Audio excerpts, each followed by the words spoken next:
জীবনের কোনো কাজে বৃদ্ধদের রাখতে হয়, অভিজ্ঞ বয়স্কদের রাখতে হয়। আমরা আজকাল ওদের বাদ দিতে চাই, কিন্তু ওদের সাথে না রাখলে। একবার এক জায়গায় বিবাহতে মেয়ের বাবা বলেছেন আমি মেয়ে দিতে পারি, তাদের মেয়ে খুব পছন্দ, একেবারে তারা লেগে উঠে পড়ে লেগেছে ওই মেয়ে আমাদের সম্প্রদান করুন। বলে মেয়ে একটা সত্ত্বে আমি দিতে পারি, কোনো বৃদ্ধ বরযাত্রী আসলে হবে না, কোনো বয়স্ক লোক আসলে হবে না। এ কথা যখন প্রস্তাবেরা রাজি হয়ে গেছে, মেয়েকে তো চাই সুলক্ষণা সুন্দরী, তার মধ্যে এক বৃদ্ধ বলছেন দেখ, বৃদ্ধ ছাড়া হয়ে কোনো কাজ করতে নেই, জ্ঞানীজন বয়স্কজন বাদে কোনো কাজ করলে সুফল আসে না। তো বললে নিয়ে গেলে তো মেয়েই দেবে না, বললে এক কাজ কর, আমাকে তোদের মধ্যে করে একটু ঢেকে ঢেকে সাজিয়ে গুছিয়ে নিয়ে যা, যাতে বুঝতে না পারে। নদীর ওপারে এপারে কন্যাপক্ষর একজন এসে বলেছে এই নদীর জল অল্প, এই জলের মধ্যে যদি সমপরিমাণ দুধ আপনারা বহমান করে দিতে পারেন তবে কন্যা দেব। মানে এ কি সম্ভব? কিন্তু পরীক্ষা করতে এসছে এদের বুদ্ধি কেমন, মেয়ে দেবে তো বুদ্ধি কেমন। ওরা তখন বলছে নদীতে জল সমপরিমাণ দুধ কি ভাসানো যায়, ফিরে চলে, এত কন্ডিশন, এত প্রশ্ন, আর এটা কি সম্ভব? অসম্ভব। যখন সবাই ফিরে যাচ্ছে, বৃদ্ধ তখন ঘোমটা ছেড়ে দিয়ে বলছেন ফিরে যেতে হবে না, বিবাহ হবে। কেন বৃদ্ধদের দরকার হয় দেখুন। তখন বলছেন যে বলতে এসছে, বললেন তাকে গিয়ে বলো দুধ তো সমপরিমাণ ঢালবো নদীতে, স্রোত বয়ে দেবো, তার আগে জলগুলো ওকে তুলে নিতে বলো, জলগুলো সরিয়ে নিতে বলো, ওই পরিমাণ দুধ ঢালবো। তখন মেয়ের বাবা বুঝলো না কোনো বৃদ্ধ এদের সাথে আছে, এদের মেয়ে দেওয়া যায়। আজকাল তো আমরা এদের এড়িয়ে চলি। শুনুন, আপনার আমার বয়সটা ওরা পার হয়ে এসছে, ওদের অভিজ্ঞতাটা অনেক আগের। এই জন্য কোনো বয়স্কদের উপেক্ষা করবেন না। আমরা তো এখন ওদের দিকে ফিরিও না। এখন ট্রেনে তো অনেক কিছু ঘটে ইন্ডিয়ায়। এক বৃদ্ধ বসেছে, বৃদ্ধ বসে থাকলে কিছু যুবক ছেলেরা তো দেখেন, এখন দেখলে বৃদ্ধদের তারা উপহাস টিটকারি ঠাট্টা করতে পারলেই তাদের ভালো লাগে। কি গো বাবা, কোথায় যাবেন? তো তখন কি করেছে, ওই বৃদ্ধের কাছে কিছু টাকা আছে, তো বৃদ্ধর কাছে টাকা আছে, অপমান করছে। বৃদ্ধ তখন দেখছে একজনের বুক পকেটে 500 টাকার নোট 4টে আছে। বৃদ্ধকে যত অপমান করে, উপহাস করে, বৃদ্ধ এই অপমান করতে করতে কয়েকবার বারণ করেছে, আমি তোমাদের পিতার বয়সী, এমন করতে নাই আমার সাথে। যখন ওই বারবার, ওরা কি আর শোনে? আজকাল যারা, তারা তো বৃদ্ধদের দেখলেই, সাধুদের দেখলেই এরকম কিছু কিছু আছে, একটু হাসি ঠাট্টা তর্ক করতে ভালোবাসে তাদের। বৃদ্ধ যখন দেখছেন এরা সীমা অতিক্রম করছে, তখন চেন টেনেছে ট্রেনের। তখন ওরা বলছে বৃদ্ধকে আজকে ঠিক ঠিক সাজা দেওয়া যাবে। চেন টেনেছে মানে এসেই তো ফাইনটা ওকে দিতে হবে। এসে যখন চেকার বলছে ট্রেন চাললো কি, ওরা খুব উচ্ছ্বাসে বলছেন এই বৃদ্ধই টেনেছে, ওনাকে ফাইন ধরুন। আপনি চেন টেনেছেন? বলে হ্যাঁ। তো আপনাকে ফাইন দিতে হবে 1000 টাকা। বলে দেবো বলেই তো টেনেছি, ওনার কাছে কিন্তু টাকা নেই। বলে কেন? বলে এই যে ছেলেগুলো দেখছেন, এরা আমার পকেটে 2000 টাকা ছিল, এটা ছিনতাই করে নিয়ে ওই যে পকেটে রেখেছে, এই জন্য তো ট্রেন টানলাম যাতে এসে আমার টাকাটা উদ্ধার করে। যখন ওদের টাকাটা নিয়ে ওকে দিল, যাওয়ার সময় বৃদ্ধ বললেন চুল এমনি এমনি পাকিনি, চুল এমনি এমনি পাকিনি, অভিজ্ঞতায় পেয়েছে, কখন আর এটা করবে না। এই জন্য বয়স্কদের সম্মান করতে শিখুন, তারা আপনার বয়সটা, অভিজ্ঞতাটা পার হয়ে ওখানে গেছে। বাবা কিছু বোঝে না, মা পাগলি, লেখাপড়া জানে না, এই বলেই তো সর্বনাশগুলো হয়ে গেল। ওরা যা বোঝে, ওদের যে হৃদয়ের অনুভূতি, তা আমাদের নাই। এই জন্য মহৎকে উপেক্ষা করবেন না বয়স্কদের। তো বয়স্ক জ্ঞানবিদ্ধ জাম্ববান তখন বলছে তোমরা কে, কার বল আছে, শক্তি আছে যে সীতা অন্বেষণে ওপারে যেতে পারো? কেউ বলছে আমি 10 যোজন যেতে পারি, কিন্তু 400 যোজন তো। কেউ বলছে আমি 50 যোজন যেতে পারি। অঙ্গদ যুবরাজ বলছেন আমি 100 যোজন যেতে পারি, কিন্তু ফিরতে পারবো কিনা জানি না। সবাই নিজে নিজের বল, নিজে নিজের ক্ষমতা প্রকাশ করছে জাম্ববানের সাথে। জাম্ববান তখন হেসে বললেন তোমাদের দ্বারা সীতা অন্বেষণ সম্ভব না, কিন্তু একজন দূরে অবনত মস্তকে শ্রীরাম স্মরণ করছেন, নিজে কিছু বলছেন না যে আমি এত পারি তত পারি আমার বলেনি হলেন হনুমান। যার বলবার কথা তিনি কিছু বলছেন না। কি সংকেত দিচ্ছেন জানেন? ভক্তি বা শান্তি ওপারে আছে, মাঝখানে সংসার সাগর। এই সংসারটাকে একটা নাম দিয়েছেন ভগবান, মৃত্যু সংসার সাগরত। এই সংসারটা একটা সাগর। এই সংসার রূপ মায়ার সাগরের ওই পারে আছে ভক্তি বা শান্তি।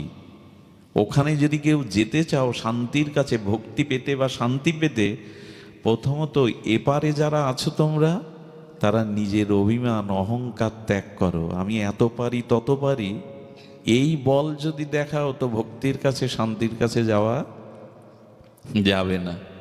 আমি পণ্ডিত, আমি ধনী, আমি অমুক, এই অভিমান থাকলে ডুবে মরতে হবে সাগরে, ওপারে আর যাওয়া হবে না। আজকে তো এই জন্যই আমরা শান্তির খোঁজ পাচ্ছি না, আমাদের অহংকার কম। যার রূপ আছে, যার বিদ্যা আছে, যে উচ্চকুলে জন্মেছে, তাদের অহংকারে তো মাটিতে পা পড়ে না। বলে এই অভিমান অহংকার যাদের আছে তারাই এপারেই থাকবে, ভক্তি বা শান্তির ওপারে তাদের কোনোদিন যাওয়া হবে না। ওই নিয়েই তো ডুবে মরছি আমরা। আমি পণ্ডিত, আমি গায়ক, আমি বক্তা, আমি ধনী, আমি রূপবান, রূপবতী, এই অভিমানের বড়াই যাদের আছে তারা এপারে, ওপারে আর তাদের যাওয়া হবে না। দয়া করে যদি ওপারে যেতে চান, ওই জন্য তো বলছি ভক্তের, হ্যাঁ, তে হপি কুরুত ভুজাঙ্গস্য গতিং জানতি নিরকলা। ভক্তকে কুল করো, আশ্রয় করো, অভিমান ত্যাগ করে দৈন্যের দ্বারা, উৎকণ্ঠার দ্বারা দাস অভিমান করো, বৈষ্ণবের দাস। আর সে তখনই দাস হব যখন সেবা করতে শিখব। সেবা না করলে দাস হওয়া যাবে? সেবা নিলে প্রভু হয়ে বসলাম। এখন আমাদের দুর্দশা তো তাই, সেবা নিতে ইচ্ছা কিন্তু সেবা দিতে ইচ্ছা কই। দাস অভিমান আনতে হবে। মহাপ্রভু বলতে বলতে বলেছেন, ন চ বিপ্র, আমি ব্রাহ্মণও না, আমি সন্ন্যাসীও না, আমি বানপ্রস্থীও না, আমি গারস্থ না, তবে প্রভু তুমি কি? বললেন গোপী পদ কমল দাসানু দাস, গোপী ভুক্ত পদ কমলায় দাসানু দাস। আরে চৈতন্য মহাপ্রভু বলছেন রাধা কৃষ্ণ মিলিত তনু প্রেম পরতত্ত্ব, গোপী ভুক্ত পদ কমলায় দাসানু দাস। আমি গোপীর চরণের দাসীর পদকমলের দাসানু দাসী। মহাপ্রভু বলছেন এ কথা। আপনি আমি কি বড়? অমুক তমুক, এই অনুষ্ঠান আমি করছি, এই গ্রামের আমি হরিসভার মাতব্বর, এই করেই তো সব এপারে, ওই পারে আর যাওয়া হচ্ছে না। এই জন্য ওখানে জাম্ববান তখন বলছেন তোমাদের দ্বারা সীতা অন্বেষণ, কিন্তু একজন কোনো কথা বলছে না, নীরবে বসে আছেন ইনি হনুমান। জাম্ববান গিয়ে বলছে আচ্ছা তুমি কতটা পারো, তোমার কি বল? হনুমান কে জানেন? জানেন তো অবশ্যই আপনারা ভক্ত। হনুমান ভগবান শঙ্কর, শিবই ভগবান শঙ্করই হনুমান রূপে এসেছিলেন প্রভুর সেবা করার জন্য। যার একটি কটাক্ষতে পৃথিবী প্রলয় হয়ে যায়, সেই শঙ্কর রূপ হনুমান বলছেন তুমি নীরব কেন? জাম্ববানের উত্তরে বলছেন আমি নীরব কেন জানেন? আমার তো কোনো বলই নাই, এই জন্য আমি কিছু বলছি না। ওই দেখেন শান্তির কাছে ভক্তির কাছে যাওয়ার উপায়। হনুমান বলছে আমার তো কোনো বলই নাই, এই জন্য আমি নীরব। কি অভূতপূর্ব শিক্ষা! বলছেন আমার তো কোনো নিজস্ব বল নাই, শক্তি নাই। তখন বলছেন তুমি জন্মের পরে মা অঞ্জনার কোল থেকে সূর্য ধরতে লাফিয়ে উঠেছিলে, তোমার বল নাই? তুমি মায়ের অঞ্জনার কোলে বসে লাল টকটকে জবা কুসুম সূর্য থেকে উড়ে গিয়ে সূর্য ধরতে গেছিলে, তোমার বল নাই? হনুমান তখন বললেন ও বল আমার না, ও বল আমার প্রভু রামের, আমার কোনো বলই নেই।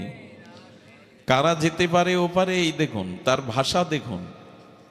আচ্ছা একটা দৃষ্টান্ত দেই। হনুমান বোঝাতে চাইছেন কোন মহাজনের গোডাউন আছে, সেই গোডাউনে 1000 বস্তা সেখানে চাল ডাল আছে। এখন ওই যে 1000 বস্তা চাল ডাল গোডাউনে আছে, গোডাউন কি দাবি করে এই মাল আমার? গোডাউন দাবি করে, গোডাউন দাবি করলে মানাবে যে এই আমার মধ্যেই আছে মানে আমার? হনুমান যেন জগৎকে বলতে চাইছেন, তোমার মধ্যে যে গুণ, তোমার মধ্যে যে মহিমা, তোমার মধ্যে যে শক্তি, এই দেহ গোডাউনে ভগবানই রেখেছে, ওটা তোমার নয়। গোডাউনের মাল তুমি দাবি করলে ওটা তোমার হবে না, ওটা মহাজনের। এই দেহরূপ গোডাউনে যা যা আমাদের গুণ দিয়েছেন এটা ভগবানেরই, আমার নয়, এরকম ভাবি তো? ভাবি না বলেই তো ওপারে যাওয়া হয়নি, ভক্তির সন্ধান, শান্তির সন্ধান পাইনি। আমি এই বাড়ির কর্তা, এ কি মানাই? আমি কারো ভরণ পোষণ করতে পারি না। ওদের প্রারব্ধে যা কিছু আছে ওরা পায়, আমি উপলক্ষ মাত্র। এই জন্য একাদশ অধ্যায়ে অর্জুনকে সামনে রেখেই বিশ্ববাসীকে এই অমীয় বাণী শোনাচ্ছেন, নিমিত্ত মাত্রং ভব সব্যসাচীন। অর্জুন, আমি মেরে রেখেছি, তুমি নিমিত্ত মাত্র, সামনে দাঁড়াও। সব শক্তি তার, সব গুণ তার, মাঝখানে আমি যেন অভিমান না করি, গোডাউন যেন বলে না বসে এই মাল আমার, ওটা মালিকের। হনুমান বলছেন আমার কোনো শক্তি নাই, আমার কোনো ক্রিয়া নাই, আমি কি বলবো? আর যদি কিছু দেখে থাকেন সেগুলি আমার প্রভু রামের। বলে তাহলে তুমি কি বলতে চাও? বলে প্রভু যদি কৃপা করে, প্রভু যদি করুণা করে, তবে আমি যেতে পারি। প্রভুর নাম নিয়েই তো গেলেন হনুমান, আর কেউ যেতে পারেনি। যার নিজের অভিমান নাই, গর্ব নাই, যে প্রভুর দাসানুদাস, এই অভিমানে মনে করে যে প্রভু সব। সুধীবৃন্দ, আচ্ছা অর্জুন তো একটা জিজ্ঞাসা করতে পারতো, সবাইকে মেরে রেখেছো, তাহলে আমাকে আবার যুদ্ধ করতে বলছো কেন? এ প্রশ্ন আসো না? সবাই যদি মরেই থাকে তা আমাকে আবার দাঁড় করাচ্ছ কেন সামনে? ভগবান কি বলেন জানেন? আমি সাগর হলে আমার ভক্তরা হলো ঢেউ, তরঙ্গ। তরঙ্গ না থাকলে সাগরের মহিমা বৃদ্ধি পায় না। আচ্ছা, তরঙ্গ মানে ঢেউ আর সমুদ্রের জল দুটো আলাদা কি? ঢেউ, তরঙ্গ, উর্মিমালা আর জল আলাদা কি? জলেরই তো একটা পরিণতি হলো তরঙ্গ, আলাদা নয়।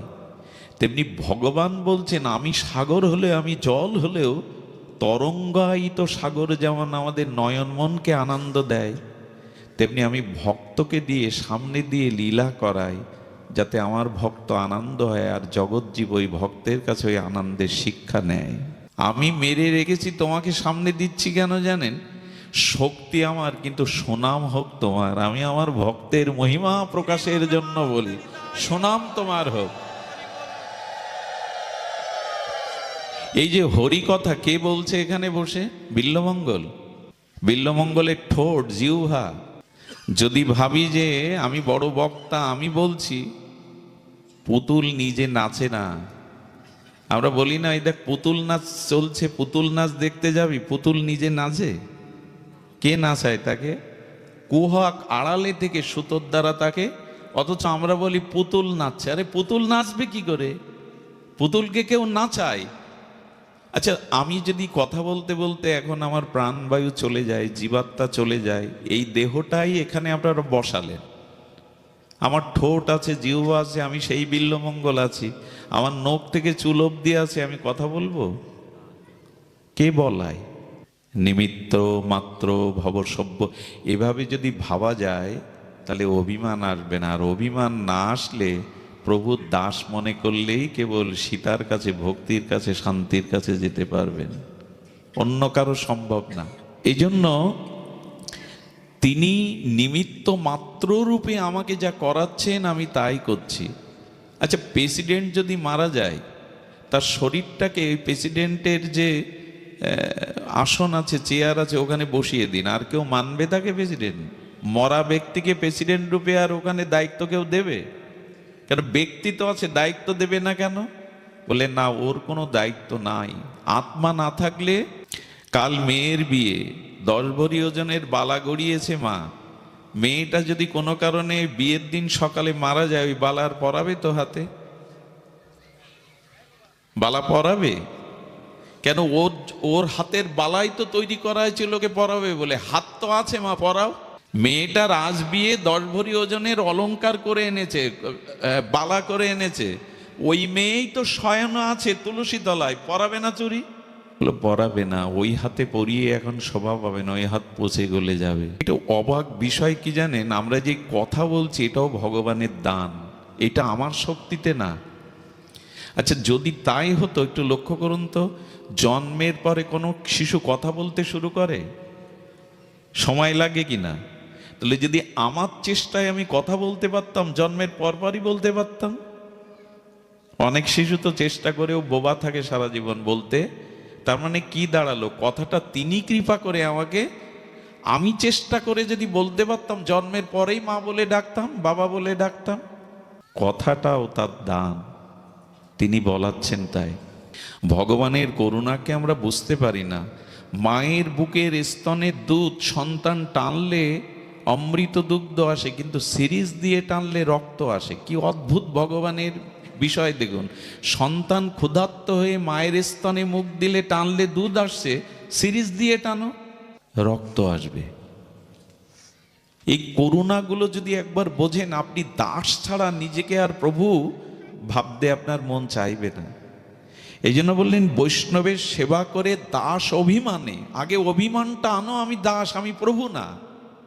আজ পৃথিবীতে আর সংসারে সবখানেই চলছে এই প্রভুত্ব, সবখানেই চলছে আমি শ্রেষ্ঠ, এই প্রতিযোগিতা। কে কাকে পেছনে টেনে ধরে নিজে বড় হতে পারে। শান্তি থাকে, শান্তির কাছে পৌঁছানো যায়, ভক্তির কাছে পৌঁছানো যায়। কেউ তো পারল না। হনুমান প্রভু রামচন্দ্রের স্মরণ করেই গেলেন, এটা তার রামকৃত, রাম দাস তিনি। সুধীজন, এই জন্য আসুন আগে আমাদের অভিমান ত্যাগ করে আমরা দাস অভিমান করি। সুধীজন, এখন বৈষ্ণবের সঙ্গ থেকে, ভক্তি রসপাত্র থেকে ভক্তি পাবো কেমন? এখানে একটা দৃষ্টান্ত আছে। হনুমান ওই পারে গিয়ে সীতাকে খোঁজ করবার জন্য বেছে নিয়েছিলেন রাত্রিকাল। উনি আড়ালে ছোট্ট বানর রূপে লুকিয়েছিলেন, যে রাতে লঙ্কাটা ঘুরে দেখবে কোথায় সীতা, রাক্ষসদের স্বভাব কেমন, ব্যবহার কেমন। তো এখানে একটা সংকেত দিয়েছে তুলসীদাস, কোনো মানুষের প্রকৃত পরিচয় পেতে গেলে, তার ব্যক্তিত্ব জানতে গেলে রাতের মানুষকে দেখতে হবে, দিনের মানুষকে না। দিনে আমরা কেউ সবাই সাধু, দিনে আমার চলাবলার মধ্যে আমাকে ধরতে পারবেন না আমি কেমন। দিনে আমরা সবাই সাধু। একটা মানুষের প্রকৃত স্বভাব জানতে গেলে রাতে জানতে হবে। কেন জানেন? রাতে মানুষের ভোগ বাসনা বাড়ে, মাতাল মদ খায়, বা যে কোনো অসৎ ক্রিয়াগুলি রাতে বেশি সংগঠিত হয়। এই জন্য আমাদের সাধুরা কি বলেন জানেন? রাতে বেশি করে মালা জপ আর ভজন করবে, রাতে ভোগ বাসনা বাড়ে। এই জন্য কোনো মানুষকে দেখতে গেলে দেখতে হবে রাতে সে কি করে। হনুমান এই জন্য দেখতে চেয়েছিলেন, এদের স্বভাব দেখতে গেলে আমাকে রাতে দেখতে হবে। পুরো নগরী ঘুরতে ঘুরতে দেখলেন, কেউ মদ, কেউ মাংস, কেউ নাচ গান, রাক্ষসদের যা স্বভাব। রাবণও মন্দাদরীকে নিয়ে রসালাপে মর্ত, অভিমানে মর্ত। কেবল একটা ঘরে রাম নাম লেখা, একটা ঘরের সামনে তুলসী বৃন্দা দেবী, এক ঘর থেকেই ভেসে আসছে বিন্দু বিন্দু মধুর নাম, সিয়ারাম সিয়ারাম সিয়ারাম। এই ঘরটায় ভক্ত বিভীষণের। এই জন্য হনুমান পুরো লঙ্কা পুড়িয়ে স্বর্ণ লঙ্কা সার করে দিয়েছিল।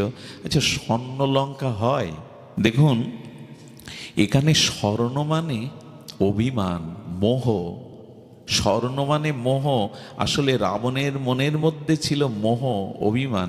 আচ্ছা, যদি সোনার লঙ্কা মেনে নেই, তা সমুদ্রের ওপারে স্বর্ণ দিয়ে নির্মিত লঙ্কা, সেই লঙ্কার ধুলি মাখতে, সেই লঙ্কায় প্রণাম করতে কেউ যায় না? অযোধ্যাতে যায়। একটু উত্তর দিন, কোথায় যায় মানুষ?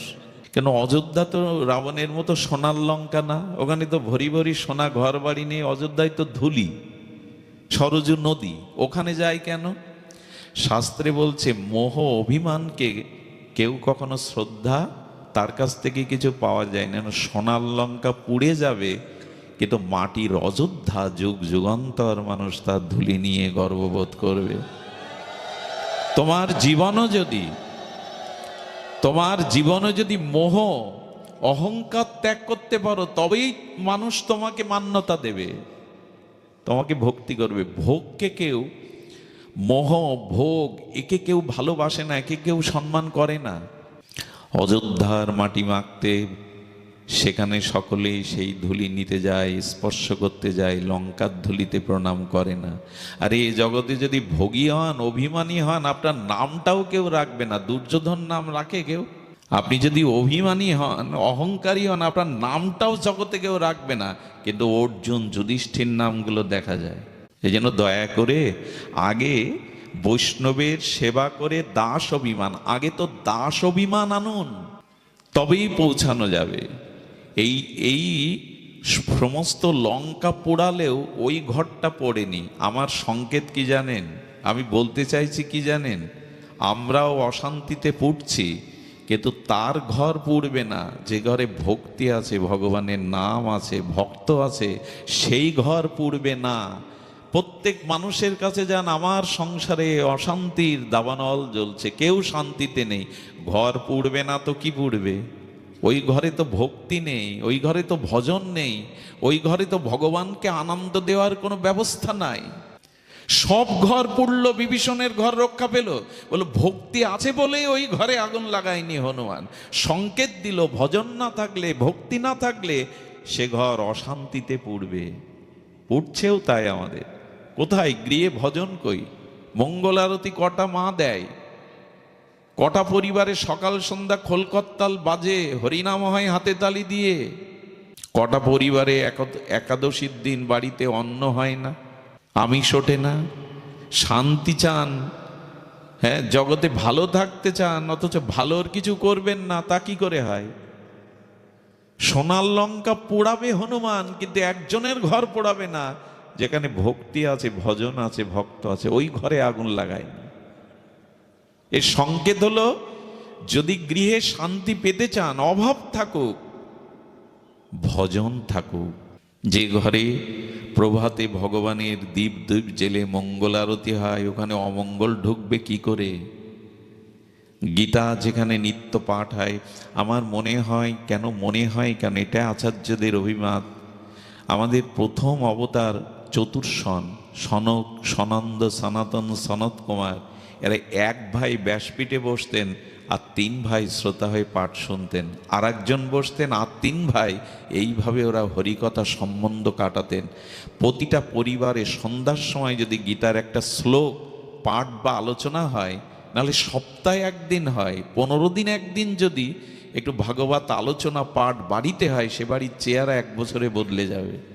জামায় আদর বুঝি, বন্ধু বান্ধব এনে খাওয়া দাওয়া বুঝি, অথচ বাড়িতে বছরে একদিন সাধু ডেকে ভাগবত বুঝি না, গীতা পাঠ বুঝি না, ভাগবত আলোচনা বুঝি না। শান্তি হাতের ছেলের মোয়া যে কেড়ে খাবেন। টাকা থাকলেই, ডাক্তার মাস্টার থাকলেই সেখানে শান্তি হবে এমন নয়। সোনার লঙ্কা পুড়ে গেল অভিমানে, অভজনে, দাম্ভিকতায়। একজনের পড়েনি, তিনি ভজনে ছিলেন, বিভীষণ। ভজন করতে হবে, মুখের কথায় কিছু হবে না। এই বারবার ওঠা যাবে না, তুমি বসো এক জায়গায়, পাঠ থেকে উঠতে নাই। সুধীজন, যে কথা বলছিলাম, আমি খুব সাধারণভাবে বোঝাতে চেষ্টা করছি, বলতে চেষ্টা করছি, কারণ আমি খুব নগণ্য, সাধারণ। আমি আপনাদের খুব সুউচ্চ শাস্ত্র সিদ্ধান্ত মঞ্জুষা জানাতে না পারলেও আমাদের শান্তি পাওয়ার, আমাদের ভক্তি পাওয়ার, আমাদের জীবনটাকে অন্তত একটু সার্থক করার এই প্রচেষ্টা দরকার। আর এই ভক্ত সঙ্গ কেন? হনুমান যখন প্রবেশ করছে তখন দুয়ারি রাক্ষসী এসে বাধা দিয়েছে, চোর চোর, কে চোর? চোর, ভেতরে যেও না। হনুমান হেসে হেসে জগৎকে শুনিয়ে বলছেন, মা সীতাকে চুরি করে আনলো, তাকে চোর বলছে না, আমি উদ্ধার করতে আসছি, আমাকে চোর বলছে। বড় চোর ওর প্রভু রাবণ, ওকে চোর বলছে না, চোর দেখছে আমার।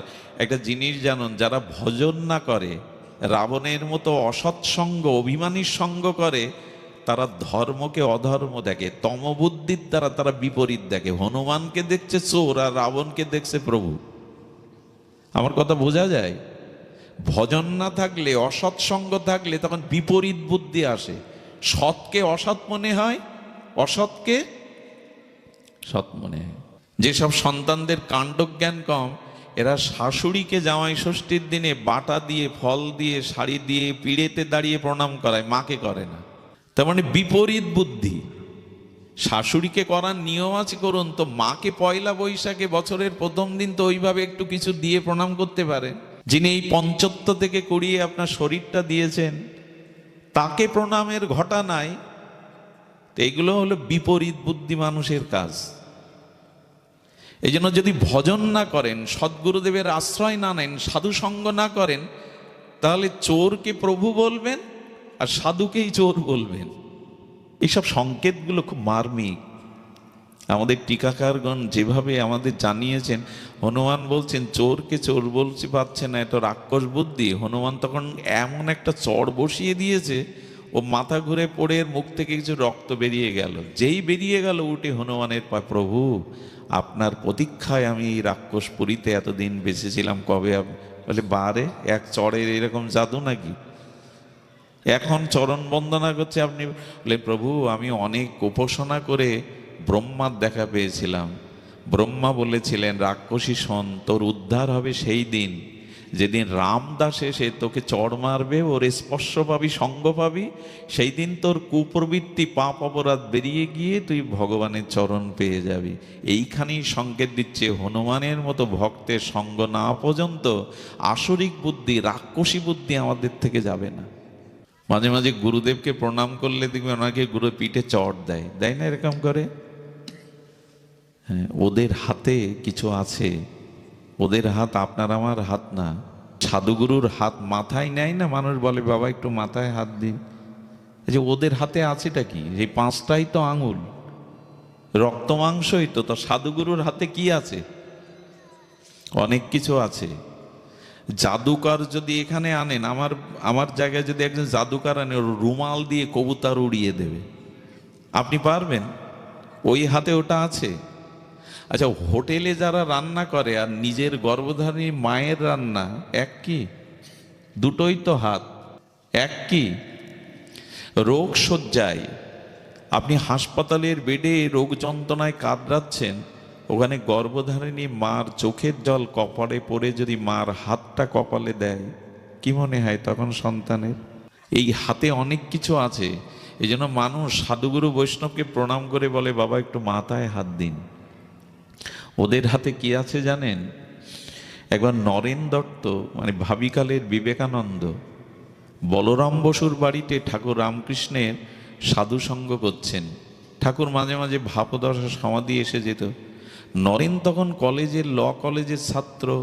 উনি তর্ক ছাড়া কিছু মেনে নিতেন না, বাস্তবতা ছাড়া কিছু মানতেন না। গিয়ে বলছে, ও হে ঠাকুর, আপনি ঈশ্বরকে দেখেছেন? ঠাকুর চোখ খুলে দেখলেন, একেই তো খুঁজছিলাম। সাধুরা চোখ দেখেই বলে দিতে পারে কে আপনি, আপনার স্তর কতটুকু, আপনি কি উদ্দেশ্যে সাধুর সামনে সব পড়ে দিতে পারে। কাঁচের ঘরের মধ্যে যদি একটা প্রদীপ জ্বালান, কাঁচ ভেদ করে বাইরেও আলো আসে, কিন্তু লোহার বা কাঠের মধ্যে যদি প্রদীপ জ্বালান। এই জন্য সাধুদের সামনে গিয়ে খুব বক বক করতে নেই। বাবা আমি এবার বৃন্দাবনে গিয়েছিলাম, আমি লক্ষ্য নাম করি, আমি নির্জলা একাদশী করি, খবরদার এসব গাল গল্প সাধুদের সামনে গিয়ে বকবক করবেন না। ওরা যাতে সন্তুষ্ট হয়, দূরে দাঁড়িয়ে মাথা নত করে তারা যেটা ভালোবাসে, জয় রাধে একবার বলে বসে পড়বেন। ওরা আপনাকে দেখেই বুঝে ফেলে আপনি কি উদ্দেশ্যে, কি জন্য এসছেন। সাধুদের দৃষ্টি অন্যরকম, প্রকৃত সাধুর দৃষ্টির কথা বলছি। আমি একবার বৈষ্ণবপদ বাবাকে পরীক্ষার ইচ্ছা হলো। সেদিন একাদশী, আমি সারাদিন নির্জলা থেকে সন্ধ্যার পরে একটু কিছু পাই, তো আমি বলতে বলতে যাচ্ছি আমার সঙ্গের ছেলেদের যে আজ যদি বৈষ্ণবপদ বাবা আমাকে ডেকে তার আহারের পাত্র থেকে কিছু দেয় তবে পাবো, না হলে পাবো না। ওইখানে 200 মতো লোক ওনার দর্শনার্থী হয়ে দাঁড়িয়ে আছেন। উনি ভেতরে কি করছেন আমি জানি না, বাইরে দাঁড়িয়ে হঠাৎ দরজা খুললেন, খুলে বলছেন দাদাজি আপনি এদিকে আসুন। আমি ভেতরে কাঁপতে কাঁপতে গেলাম, ওনাদের সামনে দাঁড়াবার ক্ষমতা কই, বলে ওই ওনাই হাতে করে যে প্রসাদ পাচ্ছিলেন ওই বাটিটা দিয়ে বলছে এখানে বসে এটা পান। কি বলবেন এর ব্যাখ্যা? অবাক হয়ে তাকিয়ে দেখছিলাম এদের দূরদৃষ্টি কতটুকু। সাধুদের আবার এরকম পরীক্ষা করতে নেই, পরীক্ষা করলে কিন্তু একদিন পরীক্ষা আপনাকে দিতে হবে। পরীক্ষা নিতে নেই, কিন্তু এরা সব জানে। এই জন্য ওদের সামনে গিয়ে খুব বেশি নিজেকে প্রকাশ করতে নেই, আমি এই করি তাই করি অমুক করি। চুপচাপ বসে পড়বেন মাথা নত করে। ওদের একটা দৃষ্টি আপনার দিকে পড়লে করুণা হয়ে যাবে, দেখবে যদি এ শান্ত, এ নিজেকে প্রচার করতে আসেন, ওদের কৃপা হয়। তো নরেন দত্তকে পরমহংসদেব বলছেন, দেখেছি কিরে, তোকে যেমন দেখছি ঈশ্বরকে আমি দেখেছি, তোকেও দেখাতে পারি। বলে তাহলে আমাকে প্রমাণ দিন। যেই মাথায় হাত রেখেছে রামকৃষ্ণদেব, 3 দিন নরেন দত্তের মধ্যে একটা সমাধি ভাব কাজ করেছিল। 3 দিন ওনার বাহ্যিক জ্ঞান ভালো ছিল না। ওই আত্মদর্শনের ঘোরে শেষে চরণে এসে পড়ে বলল, এই হাতে কি আছে আপনার, কি দেখালেন, আমার সব কেড়ে নিলেন আপনি, চরণে ঠাঁই দিন। এই জন্য সাধুগুরু বৈষ্ণবের অভিমান ত্যাগ করে সেবা করুন, ভজন করুন, তবেই তো কৃপা আসবে। পাত্র ছাড়া কৃপা কি করে পাবেন? কৃপা করো কৃপা করো কৃপা করো মানে কি? বৃষ্টির দিকে পাত্র না পাতলে আপনার জল পড়বে না তো। 24 ঘন্টা ঝড়ো ঝড়ো শ্রাবণের ধারা হলেও পাত্র উপর হলে পড়বে কোথায়? আগে তো সেবা করুন, অভিমান ত্যাগ করুন, নিজেকে বৈষ্ণবের দাস করুন, তবেই তো ওখানে কৃপাটা আসবে। 12 বছর সেবা করেছেন বংশীদাস। নবদ্বীপের সিদ্ধ বাবার একবার বন্যা হলো, চারিদিকে থই থই জল, গলা সমান জল। গুরুদেবকে একটা খাটের উপরে আর একটা খাট দিয়ে ওখানে পুতুলের মতো বসিয়ে রেখেছে, রবটের মতো।